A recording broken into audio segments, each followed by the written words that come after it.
सिर्फ कहने से नहीं बल्कि करने से ही बदलाव आएगा। अर्थ शिव जी कहते हैं कि जब तक इंसान में राग, द्वेष, ईर्ष्या, वैमनस्य, अपमान तथा हिंसा जैसी कई कमियां हैं, तब तक इंसान और पशु में कोई फर्क नहीं है। यह बात सुनकर सुत जी मन ही मन भगवान शिव का स्मरण करके उनसे इस प्रकार बोले, साधु महात्मा, आपने बहुत अच्छी बात पूछी है। आपका यह प्रश्न तीनों लोकों का हित करने वाला है। मैं गुरुदेव व्यास का स्मरण करके आप लोगों के स्नेहवश इस विषय का वर्णन करूंगा। आप आदरपूर्वक सुने।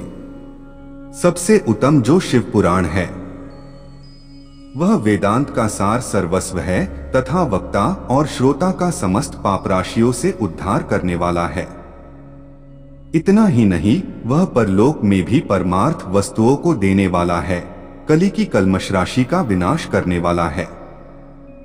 उसमें भगवान शिव के उत्तम यश का वर्णन है। ब्राह्मणों, धर्म, अर्थ, काम और मोक्ष, इन चारों पुरुषार्थों को देने वाला वह पुराण सदा ही अपने प्रभाव की दृष्टि से वृद्धि या विस्तार को प्राप्त हो रहा है। विप्रवरो, उस सर्वोत्तम शिव पुराण के अध्ययन मात्र से वे कलयुग के पाप में आसक्त जीव श्रेष्ठतम गति को प्राप्त हो जाएंगे। कलयुग के महान उत्पाद तभी तक जगत में निर्भय होकर विचरेंगे जब तक यहाँ शिव पुराण का उदय नहीं होगा। इसे वेद के तुल्य माना गया है। इस वेद कल्प पुराण का सबसे पहले भगवान शिव ने ही प्रणयन किया था।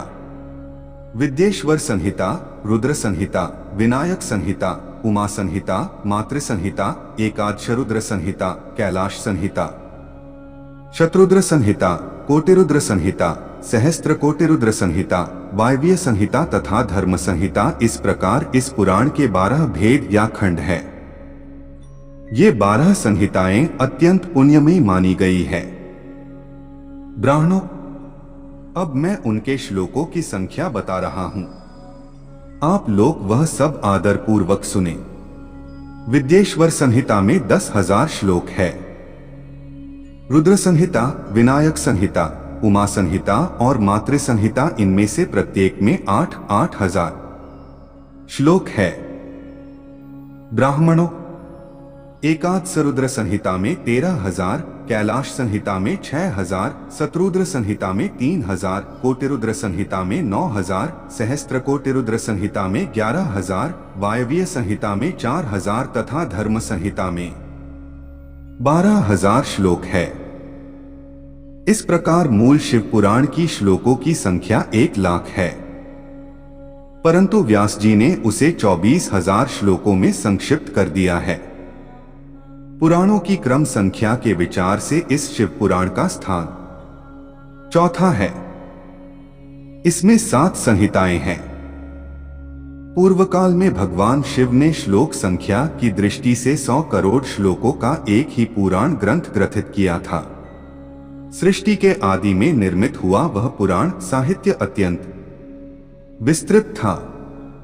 फिर द्वापर आदि युगों में द्वैपायन, व्यास आदि महर्षियों ने जब पुराण का 18 भागों में विभाजन कर दिया, उस समय संपूर्ण पुराणों का संक्षिप्त स्वरूप केवल 4,00,000 श्लोकों का रह गया। उस समय उन्होंने शिव पुराण का 24,000 श्लोकों में प्रतिपादन किया। यही इसके श्लोकों की संख्या है। यह वेद तुल्य पुराण 7 संहिताओं में बटा हुआ है। इसकी पहली संहिता का नाम विद्येश्वर संहिता है, दूसरी रुद्र संहिता समझनी चाहिए, तीसरे का नाम शतरुद्र संहिता, चौथी का कोटिरुद्र संहिता, पांचवी का उमा संहिता, छठी का कैलाश संहिता और 7वीं का वायव्य संहिता है। इस प्रकार यह 7 संहिताएं मानी गई है। इन 7 संहिताओं से युक्त यह दिव्य शिव पुराण वेदों के तुल्य प्रमाणिक तथा सबसे उत्कृष्ट गति प्रदान करने वाला है।